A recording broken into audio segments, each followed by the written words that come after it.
Friends, નવા મુદ્દા તરફ આપણે જઈ રહ્યા છીએ. હાર્ડી વિનબર્ગનો સિદ્ધાંત એકચ્યુઅલમાં હાર્ડી વાઇનબર્ગનો સિદ્ધાંત છે. હાર્ડી અને વાઇનબર્ગ નામના વૈજ્ઞાનિકે એનું સંશોધન કર્યું હતું.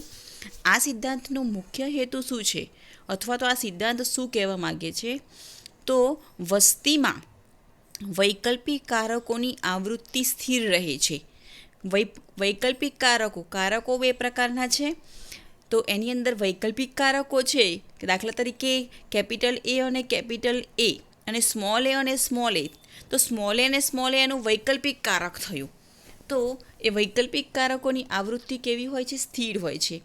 બીજી વસ્તુ કે પેઢી દર પેઢી સુધી અચળ જળવાઈ રહે છે, કે જે વૈકલ્પિક કારકો છે એ પેઢી દર પેઢી સુધી એમની આવૃત્તિ જળવાઈ રહેતી હોય છે, જેને આપણે અહીંયા એક શબ્દ વાપર્યો છે જનીન પુલ, જેને આપણે જનીન સેતુ તરીકે ઓળખવામાં આવે છે.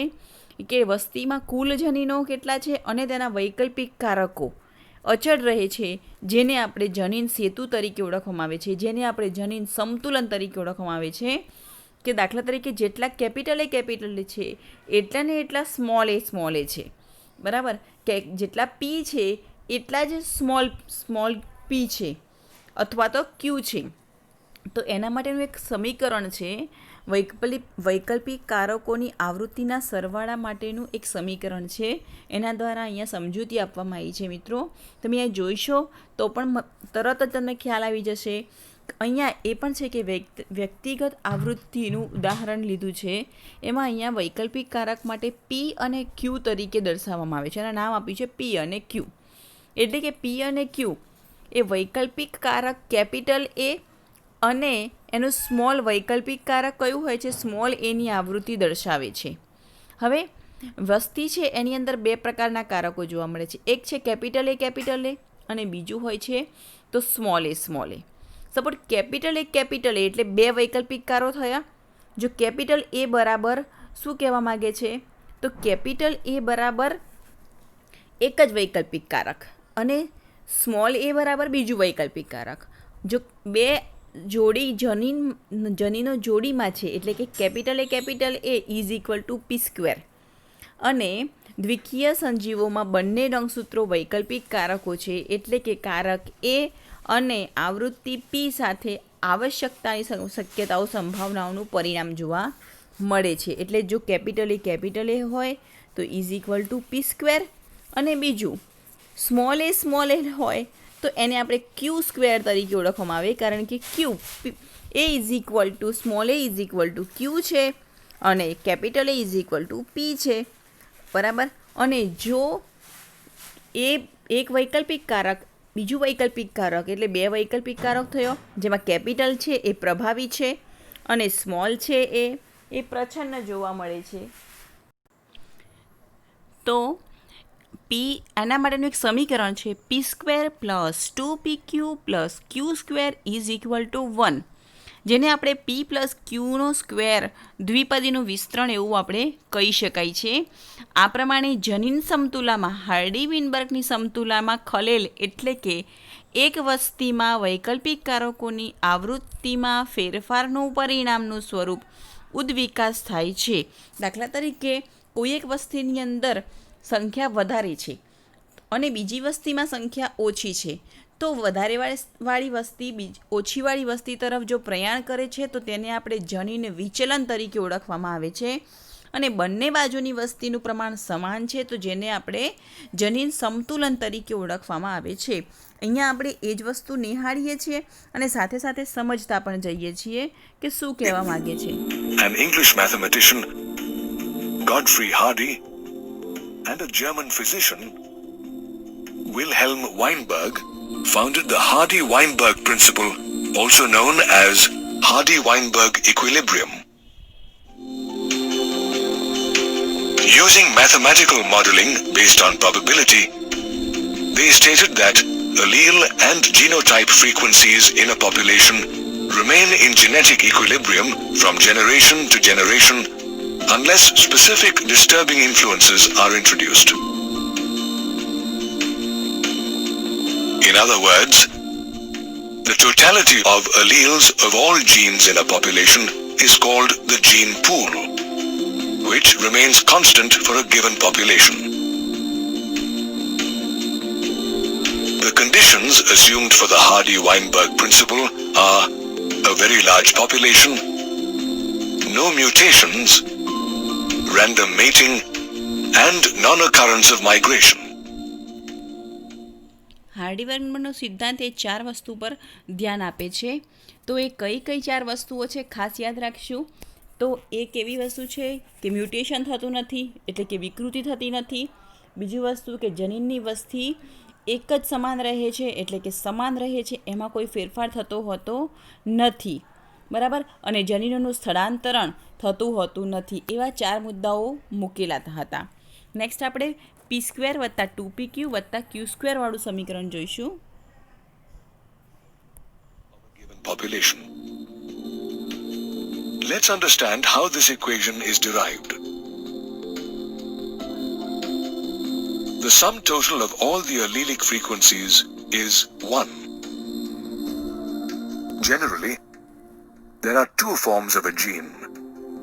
That is, 2 alleles for one character. Each of these alleles has an equal chance of getting inherited. મનુષ્યમાં 2 પ્રકારના વૈકલ્પિક જનીનો છે, કેપિટલ એ અને સ્મોલ એમ 2 પ્રકારના છે. બાળકની અંદર કયા પ્રકારનું વૈકલ્પિક જનીન આવશે તેનો આધાર મનુષ્યની અંદરથી કયા પ્રકારનું રંગસૂત્ર છૂટું પડે તેના ઉપર છે. એટલે કે 0.5 સંભાવના રહે છે. અહીંયા રેડ કલરમાં સંભાવના કેપિટલ એ બતાવેલી છે, એ પ્રભાવી જનીનો છે. બ્લુ કલરમાં સંભાવના બતાવેલી છે, એ પ્રચ્છન્ન જનીનો છે. તમે અહીં જોઈ શકો P બરાબર ફ્રીક્વન્ટી ઓફ ડોમિનન્ટ એલેલ, એટલે કે પ્રભાવી જનીન એ છે P બરાબર. Q બરાબર રિસેસિવ જનીન છે, એટલે કે પ્રચ્છન્ન જનીન છે. Q બરાબર સ્મોલ એ એટલે પ્રચ્છન્ન જનીન છે, જે આપણે જોઈ શકીએ છીએ. તો અહીંયા તમને અને કેપિટલ એ અને સ્મોલ એ બંને ભેગું છે, તો એ બંનેનું જોડાણું છે, એને આપણે મિશ્ર જનીન તરીકે ઓળખવામાં આવે છે. જો capital A is simply P cross P is equal two P². 2 P ભેગા થાય એટલે P² થશે. અહીંયા બતાવેલું છે, જુઓ તમે, કેપિટલ એ રંગસૂત્રો છે, તો એના માટેનો સિમ્બોલ છે કેપિટલ સ્મોલ p, એટલે કે P cross P is equal two P². 2 P થયા, જેમ 2 A થયા તો P² થયો. એ જ પ્રમાણે અહીંયા સ્મોલ એ એ રસેસિવ જનીન છે. રસેસિવ એટલે પ્રચ્છન્ન જનીન. પ્રચ્છન્ન જનીન Q cross Q is equal two Q² થશે. 2 પ્રચ્છન્ન જનીનો હોય છે, 2 પ્રભાવી જનીનો હોય છે. અને મિશ્ર જનીનો છે, કેપિટલ એ અને સ્મોલ એ મિશ્ર જનીન છે, જેમાંથી એક પ્રભાવી છે અને એક પ્રચ્છન્ન છે. તો જો માદાની અંદર કેપિટલ એ જનીન છે અને નરની અંદર સ્મોલ એ જનીન પ્રભાવી છે, બંનેનું જો ફલન થાય છે, તો અહીંયા આગળ બતાવશે જ પ્રક્રિયા, એટલે કે P અને Q, એને આપણે P કહીશું અને Q કહીશું. અને અહીંયા બનશે એ કેવું બનશે 2pq. એટલે સમીકરણ બનશે આપણને ડોમિનન્ટ એટલે પ્રભાવી જનીનો કેપિટલ એ પ્લસ રસેસિવ એટલે સ્મોલ એ પ્લસ 2pq એટલે કે મિશ્ર જનીનો એટલે AA પ્લસ સ્મોલ એ પ્લસ 2A સ્મોલ એ. તો એનું બંધારણ બનશે P² plus Q² plus 2pq. AA is equal two P² થશે, આ સ્મોલ એ એટલે Q² થશે અને 2pq બનશે. તો આખું એક સમીકરણ બનશે હવે, કે જેને આપણે હાર્ડી-વેઇનબર્ગનું સમીકરણ તરીકે ઓળખવામાં આવે છે. એ સમીકરણ જેમાં 2pq બતાવ્યું છે મિશ્ર જનીન છે, Q² છે એ રસેસિવ જનીન છે એટલે કે પ્રચ્છન્ન જનીન છે, અને P² વત્તા Q² plus 2pq is equal to 1 એટલે કે P પ્લસ Qનો સ્ક્વેર ઇઝ ઇક્વલ ટુ 1 તરીકે ઓળખવામાં આવે છે. અહીંયા તમે બંને બાજુ આને જનીન સમતુલનની થિયરી તરીકે ઓળખવામાં આવે છે. અહીંયા સમતુલા બતાવી છે, તો આ થિયરીને આપણે જનીન સમતુલન તરીકે ઓળખવામાં આવે છે, કે જનીન સમતુલામાં અથવા તો હાર્ડી-વેઇનબર્ગ સંતુલામાં ખલેલ એટલે કે એક વસ્તીમાં, જુઓ દાખલા તરીકે એક ઉદાહરણ આપ્યું છે કે P બરાબર 0.3 છે અને Q બરાબર 0.7 છે. એક ઉદાહરણ દ્વારા આપણે સમજીશું. P બરાબર 0.3 અને Q બરાબર 0.7 છે. તો અહીંયા જનરેશન બતાવેલી છે કે બીજી જનરેશનની અંદર ઇવોલ્યુશન થાય છે, તો આપણી બુકમાં નથી આપેલું, પરંતુ આપણે જોઈએ છે કે જ્યારે જનરેશન બદલાય છે ત્યારે જનીનોનો ક્રમની અંદર પણ પહેલી જનરેશનમાં તમે જુઓ કેપિટલ એ, બીજી જનરેશનમાં પણ તમે જુઓ તો કેપિટલ એ નીચે દર્શાવેલું છે તો સ્મોલ એ. તો નેક્સ્ટ જનરેશનમાં અને કરંટ જનરેશનની અંદર કોની સંખ્યા વધી ગઈ છે? તો વિકૃત જનીનો મીન્સ વૈકલ્પિક જનીનોની સંખ્યા વધી ગઈ છે. આનું કારણ શું છે? તો નંબર 1 જીન માઇગ્રેશન એટલે જનીન સ્થળાંતરણ, જીન ડ્રિફ્ટ એટલે જનીન વિચલન, મ્યુટેશન એટલે વિકૃતિ, જીનેટિક રિકોમ્બિનેશન એટલે શું કહીશું? જનીન સ્થળાંતરણ તરીકે ઓળખવામાં આવે છે. અને જનીન સંયોજન અને નેચરલ સિલેક્શન એટલે યોગ્યતમની ચિરંજીવિતા. એ શબ્દ અહીંયા વાપરવામાં આવ્યો છે. તો ફેક્ટર ઓફ એફેક્ટિવ જેનેટિક ઇક્વેરિબિલમ એટલે જેને આપણે કહીશું કે જનીન સ્થળાંતરણ માટે જવાબદાર કયા કયા પગલાં છે, તો આટલા પગલાંઓનો સમાવેશ થતો જોવા મળે છે. આગળ જોઈએ આપણે જ કે જીનીન માઇગ્રેશન કોને કહીશું, જનીન સ્થળાંતરણ કોને કહીશું? તો જોઈ તમે અહીંયા જનીન સ્થળાંતરણ બુકમાં નથી આપેલું, પણ આપણે સમજીએ અહીંયા કે એક દેશ છે ત્યાંથી જનીનો મીન્સ કોઈક સજીવો છે એ બીજા દેશ તરફ આખા જઈ રહ્યા છીએ. તો અહીંયાનું જનીન બીજા દેશ તરફ, ભારતનું જનીન છે ઓસ્ટ્રેલિયા તરફ જવું એ વહન પામે છે, તો તેને આપણે શું કહીશું? જનીન સ્થળાંતરણ. જનીન વહન નથી પામતું, પણ ત્યાંની વસ્તી છે, ભારતની વસ્તી અમેરિકામાં જઈને સ્થળાંતરણ થાય છે. તો અમેરિકાની અંદર તે ફલન પામશે તો ત્યાંની વસ્તી બનાવશે. જનીન ડ્રિફ્ટ એટલે શું?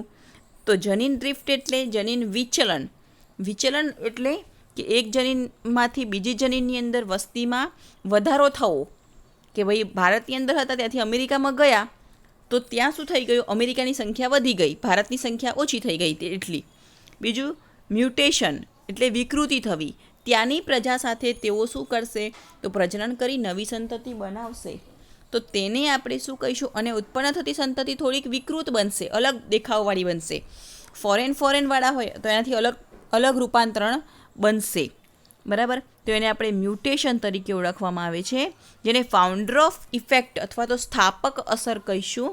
મિત્રો, મોસ્ટ ઇમ્પોર્ટન્ટ વસ્તુ યાદ રાખશું. આપણે પહેલાં સ્થાપક અસરની વાત કરીએ તો કેટલીક વાર નવી વસ્તીના વૈકલ્પિક કારકોની આવૃત્તિમાં નવી વસ્તીના, દાખલા તરીકે અહીંયાથી ફોરેનમાં ગયા તો નવા વસ્તી થઈ ગઈ, એના વૈકલ્પિક કારકોની આવૃત્તિમાં ખૂબ જ મોટા ફેરફારો થતા હોય છે, જે ભિન્ન જાતિ તરીકે વિકસે છે. અહીંયાથી ત્યાં જાય તો એ જાતિ ભિન્ન થઈ જાય છે. તો એ મૂળભૂત વિચલિત વસ્તીની સ્થાપક બને છે અને તેને આપણે ફાઉન્ડર ઇફેક્ટ અથવા તો સ્થાપક અસર તરીકે ઓળખવામાં આવે છે. અહીંયા એક રંગસૂત્રીય સિદ્ધાંત પણ એવો જોવા મળે છે. તમે જોઈ શકો છો અહીંયા કે રંગસૂત્રની અંદર કેવી રીતે વિભાજન થતું જોવા મળે છે, અને આ પ્રમાણે જુદા જુદા પ્રાણીઓમાં પણ ફેરફારો જોવા મળે છે. અને એમાંથી કયા પ્રાણીઓનું અસ્તિત્વ જળવાઈ રહેશે? તો જે પ્રાણીઓ અનુકૂલિત પામે છે તે જ પ્રાણીઓ તે વસ્તીની અંદર સ્થાયી વસ્તી તરીકે ટકાવી શકશે. બીજા પ્રાણીઓ છે તેમનો શું થાય છે? નાશ થાય છે. જો ડાર્વિન ફિંચની અંદર એમની બીક, જે ફળ ખાનારા છે એ પ્રમાણેની એમની બીક પ્રાપ્ત થતી હતી, તો એ પ્રમાણેમાં જે પ્રાણીઓ અનુકૂલિત થયા એ સજીવો જીવન ટકાવી શક્યા. જે અનુકૂલિત થયા નહીં તેઓ તેમને સંતતિમાં વારસામાં આપી શક્યા નહીં અને તેમનું વસ્તી સ્થિર થઈ ગઈ, ત્યાંથી વધારો થયો નહોતો. તો આ પ્રમાણે વસ્તીની અંદર હાર્ડી વિનબર્ગના સિદ્ધાંત મુજબ આ બધું જોવા મળે છે, જેમાં ખાસ આપણે p² વત્તા 2pq વત્તા q² = 1. દાખલા તરીકે એક ઉદાહરણ પણ છે, એની અંદર 0.3 અને 0.7નું ઉદાહરણ લઈ અને તમે જ્યારે આ ઉલ્લેખ મૂકશો તો એક દાખલો પણ આપણે ગણી શકાશે. એનો દાખલો આપણે ગણીને મોકલશું તમને કે કેવી રીતે દાખલો થતો જોવા મળે છે. બરાબર? હવે એના પછીની આખી થિયરી છે કે ઉદ્વિકાસનો આખો સંક્ષિપ્ત અહેવાલ આપેલો છે, નેચરલ સિલેક્શનનો અહેવાલ છે. એ આપણે ભણીશું કે કેટલા વર્ષ પહેલાં પ્રાણીઓ જોવા મળ્યા હતા. હવે આ જ વસ્તુ હાર્ડી વિનબર્ગના સિદ્ધાંત મુજબ અહીંયા બતાવેલું છે કે સ્થાયી વસ્તી, પછી ડાયરેક્શનલ ચેન્જ એટલે કે દિશાસૂચક, અને વિક્ષેપક ડિસ્ટ્રીબ્યુલ એટલે વિક્ષેપક, વસ્તીમાં ઘટાડો થવો, સ્ટેબિલાઇઝેશન એટલે વસ્તીમાં સ્થિરતા આવવી, અને ડાયરેક્શન ચેન્જ કોઈ ઓચિંતાની વિકૃતિ થાય છે તો આખું ડાયરેક્શન ચેન્જ થઈ જાય છે. એ અહીંયા 3 વસ્તુઓ બતાવવામાં આવી છે. પહેલું આપણે જોઈએ કે સીધી વસ્તી, ખાલી માત્ર આ ચાર્ટ જ સમજવાનું છે, લખાણ ક્યાંય આનું છે નહીં. સ્ટેબિલાઇઝર, તો વસ્તીમાં સ્થિરતા ક્યારે આવે છે? ખાસ યાદ રાખજો કે એક જ સરખી વસ્તી જોવા મળે છે અને બધા જ સજીવોમાં સતત વધારો થતો હોય તો એ સ્થિર વસ્તી તરીકે ઓળખવામાં આવે છે. ત્યાંથી કોઈ વધારો કે ઓછું થતું હોતું નથી. તો તેને પછી ડાયરેક્શનલ ચેન્જ, કોઈક એવી પ્રક્રિયા થાય છે, દાખલા તરીકે ભૂકંપ આવે છે અથવા તો કોઈક એવી પ્રક્રિયા થાય છે તો ઓચિંતાનું આખું ડાયરેક્શન ચેન્જ થઈ જાય. દાખલા તરીકે તમને કહું કે નદી કે કોઈ સરોવર છે એની અંદર આખું ફેરફાર થાય, વેણ બદલાય એટલે આખો ડાયરેક્શન ચેન્જ થતો હોય છે. અને ત્રીજું છે ડિસ્ટ્રીબ્યુશનલ. અહીંયા બતાવેલું છે ડિસ્ટ્રીબ્યુશનલ. તો ડિસ્ટ્રીબ્યુશનલ એટલે શું? તો ડિસ્ટ્રીબ્યુશનલ એટલે શું? વિક્ષેપક લક્ષણો. વિક્ષેપક લક્ષણોમાં એવું કહેવા માગે છે કે કોઈક એવો ફેરફાર થાય છે કે જેના કારણે બે અલગ ભાગ જ પડી જતા હોય છે. અહીંયા બતાવેલો છે હાર્ડી વિનબર્ગ મુજબ. તમે જુઓ p² + 2pq + q² = 1. એટલે કે જો સ્થાયી વસ્તી છે તો એનું મૂલ્ય 1 રહેવાનું છે. જો વસ્તીમાં ઘટાડો થશે કે વસ્તીમાં વધારો થશે તો ઓચિંતાને ઘટાડો થઈ જાય તો એમાં દિશાસૂચક ફેરફાર થયો અને કોઈક અલગ નવું શિખરનું નિર્માણ થયું તો એને આપણે વિક્ષેપક લક્ષણો ધરાવતું રેખાંકિત રૂપાંતરણ તરીકે ઓળખવામાં આવે છે. બરાબર. હવે છે ઉદ્વિકાસનો સંક્ષિપ્ત અહેવાલ. દાખલા તરીકે અહીંયા લગભગ 2000 મિલિયન વર્ષ પહેલાં આપણે અહીંયા જોઈએ છીએ કે પૃથ્વીનું અસ્તિત્વ 2000 મિલિયન વર્ષ પહેલાં સૌપ્રથમ આટલા બધા જીવો હતા. એની અંદર સૌપ્રથમ કયો જીવ અસ્તિત્વમાં આવ્યો હતો?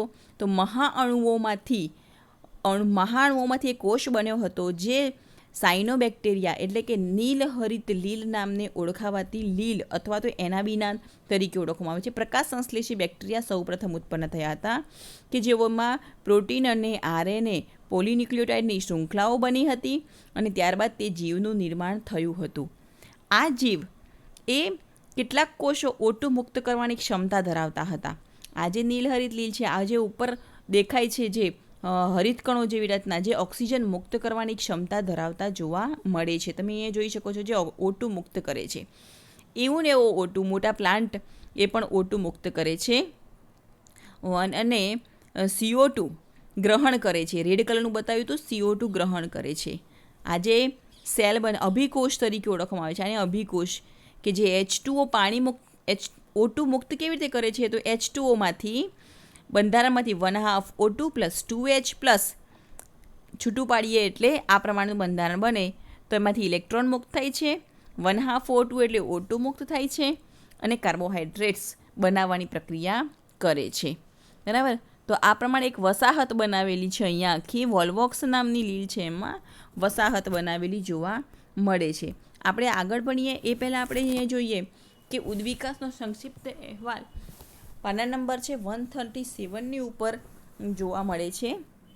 137ની ઉપર ઉદ્વિકાસનો અહેવાલ જોવા મળે છે. તમે એ પહેલાં આપણે જોઈ લઈએ, પછી આગળ જોઈએ છીએ કે લગભગ 2000 મિલિયન વર્ષ પહેલાં સૌપ્રથમ કોષીય જીવ પૃથ્વી પર જોવા મળ્યું હતું. મહાઅણુઓમાંથી જોડાવાથી મહાઅણુઓ, અકોષીય જીવ, પ્રકાશ સંશ્લેષી જીવ અસ્તિત્વમાં આવ્યા હતા.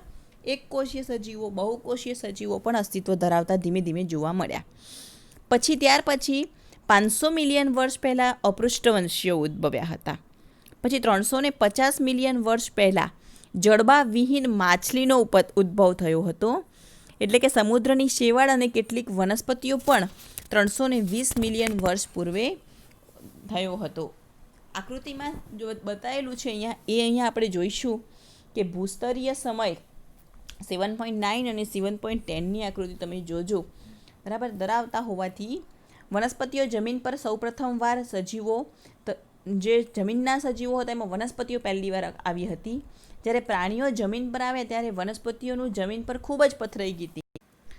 તો 1938માં દક્ષિણ આફ્રિકામાં પકડાયેલી મત્સ્ય, જેનું મત્સ્ય સિકાલાન, એનું યાદ રાખવાનું આપણે, સિલાકાંથ મનાતી હતી, જે લુપ્ત થયેલી હતી. કઈ મત્સ્ય હતી? શિલાકાંત નામની ફિશ હતી જે લુપ્ત થઈ હોવાનું માનવામાં આવે છે. આ પ્રાણીઓને આપણે લોબફિન્સ તરીકે ઓળખવામાં આવે છે કે જેમાંથી સૌપ્રથમ ઉભયજીવીઓ ઉતરી આવ્યા હતા, એટલે મત્સ્યમાંથી ઉભયજીવી આવ્યા. અને ઉભયજીવી એટલે કે જે જમીન અને પાણી બંનેમાં વ્યસ્તા હતા. આમાંથી કોઈ પણ નમૂનો આપણી પાસે હાલની તારીખમાં બચ્યા નથી કે ખરેખર તે ઉભયજીવી કયા પહેલાં આવ્યા હતા એવો નમૂનો છે નહીં. તેમ છતાં હાલની અંદર આપણે દેડકા અને સેલામેન્ડર એ આપણા પૂર્વજો છે એવું આપણે કહી શકીએ. પછી ઉભયજીવીમાંથી સરીસૃપો ઉતરી આવ્યા જો ઈંડા મૂકતા હતા. ઉભયજીવીઓ ઈંડાની માફક સૂર્યપ્રકાશમાં જોઈ શકતા નહોતા, પરંતુ સરીસૃપો સૂર્યપ્રકાશમાં જોઈ શકતા હતા. જેના વંશજો આપણે હાલ જોઈએ છીએ, કાચબો, પછી કશ્યપ, મગર વગેરે. અને ત્યારબાદ 200 મિલિયન વર્ષ અથવા તો તે દરમિયાન ભિન્ન આકાર અથવા તો કદવાળા રેપ્ટાઇલ્સ એટલે કે સરીસૃપો પૃથ્વી પર પ્રભાવી રહ્યા હતા. એ જ વખતે વનસ્પતિઓમાં કઈ વનસ્પતિઓ હાજર હતી 200 મિલિયન વર્ષ પહેલાં? તો ફર્ન્સ એટલે કે ત્રિઅંગી વનસ્પતિઓ ત્યાં હાજર જોવા મળી હતી. પરંતુ ધીમે ધીમે આ પ્રમાણે કેટલાક મૃત્યુ પામ્યા અને 200 મિલિયન વર્ષ પૂર્વે ઇક્થિયોસોરસ મત્સ્ય અને સરીસૃપોમાં ઉદ્વિકાસ પામ્યા જોવા મળ્યા. જમીન પર રહેવાવાળા સરીસૃપો નિશ્ચિત રીતે પહેલાં કયા હતા? ડાયનોસોરસ હતા. પરંતુ એનો સૌથી મોટો એટલે કે ડાયનોસોરસ રેક્સ, યાદ રાખશું ડાયનોસોરની કઈ જાતિ છે અહીંયા આપણે જોઈશું હમણાં. ડાયનોસોરસ રેક્સ એ આશરે 20 ફૂટ લંબાઈ અને વિશાળ ભયાનક કટાર જેવા દાંત ધરાવતા હતા. આશરે 65 મિલિયન વર્ષ પૂર્વે ડાયનોસોરસ એકાએક પૃથ્વી પર અદૃશ્ય થઈ ગયા હતા. કારણ કે તેમને પૂરતું પોષણ મળ્યું નહોતું, એટલે ઓચિંતાના એકાએક અદૃશ્ય થઈ ગયા હતા. આપણે એનું સાચું કારણ જાણતા નથી કે શા માટે અદૃશ્ય થઈ ગયા છીએ. પછી એ જ પ્રમાણે મોટાભાગના પક્ષીઓમાં પણ ઉદ્વિકાસ પામ્યા હતા અને નાના કદના સરીસૃપો હાલ અસ્તિત્વમાં. દાખલા તરીકે ડાયનાસોરસના જેવું જ પ્રાણીઓ કયું છે? તો નાની ગરોળીઓ છે એવું આપણે કહી શકીએ કે જે સરીસૃપ તરીકે ઓળખવામાં આવે છે. ત્યાર પછી પહેલાં સસ્તનોમાં છછુંદર જેવા હતા. એમના અશ્મિઓ જોવા મળ્યા, નાના કદના હતા. સસ્તનો અપત્યપ્રસવી એટલે કે બચ્ચાને જન્મ આવતા હતા અને તેમના ન જન્મેલા બાળક માતાના શરીરની અંદર સુરક્ષિત રીતે રાખતા હતા. દક્ષિણ અમેરિકામાં સસ્તનો જેવા કે કયા હતા? તો ઘોડા, હિપોપોટેમસ, રીંછ, સસલા વગેરેમાં સસ્તનો જોવા મળ્યા હતા. પરંતુ કેટલીક વખતે ખંડીય વિચલન, દેશોનું વિચલન થયું, મીન્સ ભાગ પડ્યા, ત્યારે દક્ષિણ અમેરિકા અને ઉત્તર અમેરિકા સાથે જોડાયું ત્યારે આ પ્રાણીઓ ઉત્તર અમેરિકાના પ્રાણીઓ દ્વારા છવાઈ ગયા હતા. અને સામાન્ય રીતે તેમને ખંડીય વિચલનને કારણે ઓસ્ટ્રેલિયામાં જે સજીવો જોવા મળ્યા એ કોથળીધારી સસ્તનો હતા. આ પ્રમાણે અન્ય સસ્તનોમાંથી તેમને સ્પર્ધા કરવી પડી નહોતી. આ તમે ઉદ્વિકાસમાં ધીમે તમે પેલો ચાર્ટ છે એ પણ આપણે સમજશું. તો આ પ્રમાણે ઉદ્વિકાસ થયેલો જોવા મળે છે, એ પણ આપણે અહીંયા નિહાળીએ.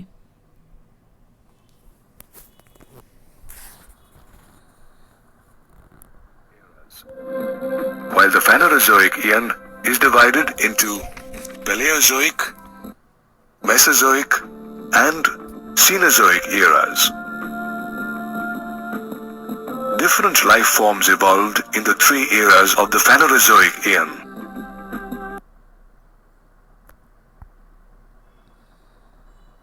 The Paleozoic era spans from around 540 or 570 million years ago to about 248 million years ago. It is divided into 6 periods, which are the Cambrian, Ordovician, Silurian, Devonian, Carboniferous and Permian. અહીંયા બતાવેલું છે કે 3 યુગની અંદર 7.9ની આકૃતિ અને 7.10ની આકૃતિમાં 7.10ની આકૃતિમાં તમે જોશો, માત્ર આકૃતિ MCQ માટે પૂછાય છે, દોરવાની પૂછાતી હોતી નથી. તે માત્ર આપણે સમજીએ કે 248 વર્ષ પૂર્વે, આજથી મિલિયન વર્ષ પૂર્વે વનસ્પતિઓમાં પેલોઝોઇક યુગ હતો, પેલિયોઝોઇક યુગ. એમાં સિલ્યુસીરન, ડેવોનિયન અને કાર્બોનિફેરસ. બુક ખોલીને બેસજો એટલે તમને સરળતાથી ખ્યાલ આવશે. અને પરમિયન, એમ 4 ભાગોની અંદર વિભાજિત કર્યું હતું, ખાસ કરીને 3 ભાગોની અંદર વિભાજિત કર્યું હતું. તે સમય દરમિયાન શું જોવા મળ્યું હતું? તો સૌપ્રથમ સિલ્યુરિયન હતું, તે સમયે તેમાં રાનિયા નામની પ્રજાતિઓ જોવા મળી હતી અને એ જ પ્રમાણે 280-48 વર્ષ પૂર્વે સૌપ્રથમ પ્રાણીઓમાં લુપ્ત થઈ ગયા પેલિકોરોસસ, બરાબર, સોરોપ્સીડ અને સિનેપ્સ એ પ્રાણીઓમાં જોવા મળ્યા હતા. અહીંયા તમે બુક ખોલીને બેસશો તો ઇંગ્લિશમાં બી તરત તમને સમજવા, કારણ કે બુકમાં બી બધા જ નામ ઇંગ્લિશમાં છે, માટે તમે જોઈ શકશો. In the Cambrian period, plant life consisted of primitive algae and seaweeds, while animal life consisted of invertebrates such as sponges, starfish, and sea urchins. In the Ordovician and Silurian periods, true plants with a stem, leaves, and roots developed. At the same time, there was an increase in the population of animals such as sea lilies, mollusks, and sea scorpions. The Ordovician period also marked the evolution of the first vertebrate, the jawless fish, around 350 million years ago.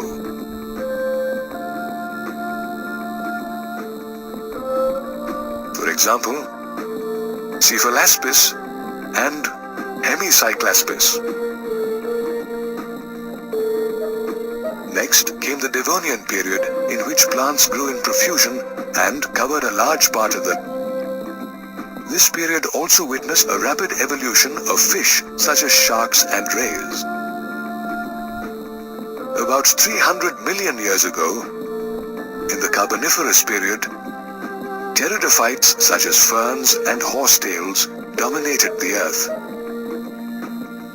They were the first trees that thrived in vast swamps that stretched across the length and breadth of the planet. Over the years, these pteridophytes fell down and formed coal deposits. યંગી. Meanwhile, in the Carboniferous period, around 350 million years ago, there were also fish with stout and strong fins who could move equally well on land as well as in water. These were called lungfish. For example, Neoceratodus and Protopterus.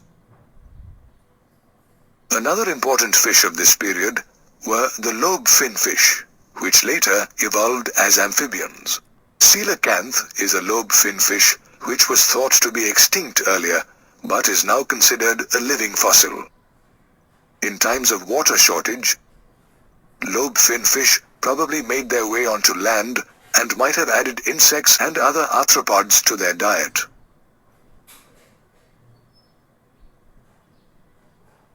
Modern-day descendants of lobe finfish are frogs and salamanders. ઉભયજીવીઓ.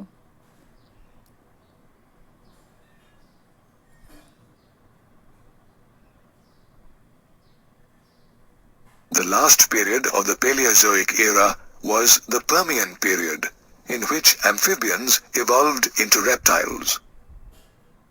They laid eggs with harder shells that were able to sustain their own water and did not get dehydrated in the absence of water. પરમિયન. Thus, reptiles became the first animals to successfully lay eggs on land and are known to be first terrestrial animals. In પ્રથમ fact, for reptiles, water was no longer a source of life, but a food source that provided hydration as well. પ્રથમ સ્થળજ પ્રાણીઓ. Over millions of years, reptiles evolved into different orders. Each of these orders developed different characteristics which helped them survive in various environments. Today, there are 4 orders of class Reptilia. The first order is Chelonia, which includes turtles and tortoise. The second order, Rhinchocephalia, includes ખાલી માત્ર જોવાનું છે, Tuatara. આમાંથી બુકમાંથી કઈ આવતું The third order, નથી, માત્ર જોજો. Squamata, includes lizards and snakes, while the fourth order, Crocodilian, includes crocodiles and alligators. Meanwhile, the plants that existed during the Permian age were ferns. પરમિયનમાં બધા Let us now take a look at the Mesozoic era, which extends from 245 or 248 million years ago to 65 million years ago. 65 This era includes the Triassic, ચાલ્યું. Jurassic, and Cretaceous periods. In the Mesozoic era, around 200 million years ago, some land reptiles went into the water and evolved as fish-like reptiles. For example, Ichthyosaurus.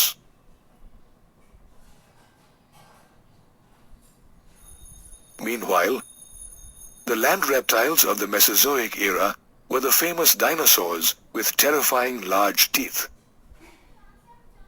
They were a diverse group of reptiles which remained the most important terrestrial vertebrates for more than 160 million years.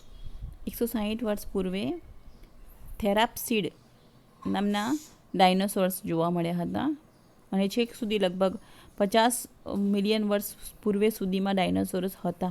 The tallest dinosaur, known as Tyrannosaurus rex, was around 20 feet tall.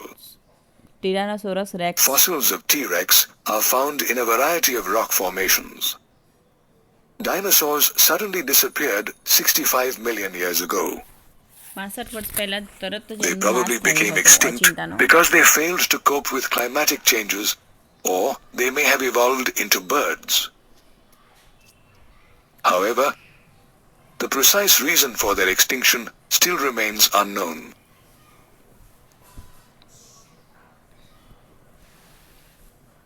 It is estimated that birds have descended from reptilian ancestors such as Ornithischian dinosaurs during the Jurassic period. Let us now take a look at the Cenozoic era, which began 65 million years ago and continues till today. અત્યાર સુધીમાં હવે ચાલતું This છે era Cenozoic includes છે the Tertiary and Quaternary periods. કે જેમાં tertiary In અને the Cenozoic era, plants such as bryophytes and angiosperms flourished and continued to spread and diversify on Earth. આવૃતપિત્ધારી અને અનાવૃતપિત્ધારીઓ પ્લસ દ્વિઅંગીઓનો સમાવેશ થાય છે. This era is also known as the Age of Mammals, which are highly evolved vertebrates. પ્રાણીઓમાં સસ્તનોનો સમાવેશ They થાય have a છે. backbone which encloses a network of nerves which leads to a brain contained in a skull. Fossil evidence showed that the first mammals were like shrews. Mammals are characterized by viviparity. That is, they give birth to young ones, અને have ત્યારબાદ mammary જુદા જુદા glands, મેમલ્સનો and the સમાવેશ unborn જોવા young are protected મળે છે. inside the mother's body. હમણાં હાલ The વાત કરી તે evolution of પ્રમાણે mammals was a slow process that spanned across 70 million years. Mammals were more intelligent in sensing and avoiding danger. In South America, there were mammals resembling the present-day horse, hippopotamus, bear, and rabbit. Due to continental drift in ancient times, land masses broke apart and consequently the landmass of South America joined North America. ખંડીય વિચલન થયું તે દરમિયાન બે ભાગો ભેગા થયા. As a result, South American mammals were overridden by North American mammals. બંનેના સાથેની સ્પર્ધા કરવી પડી. Continental drift also caused the safe development of the Australian marsupials. Meanwhile, there were mammals which evolved in water, such as whales, dolphins, seals, and sea cows. આ સસ્તનો પાણીમાં છે. સસ્તન્સ છે બધા. However, the most successful evolution story was that of human beings, as they developed language skills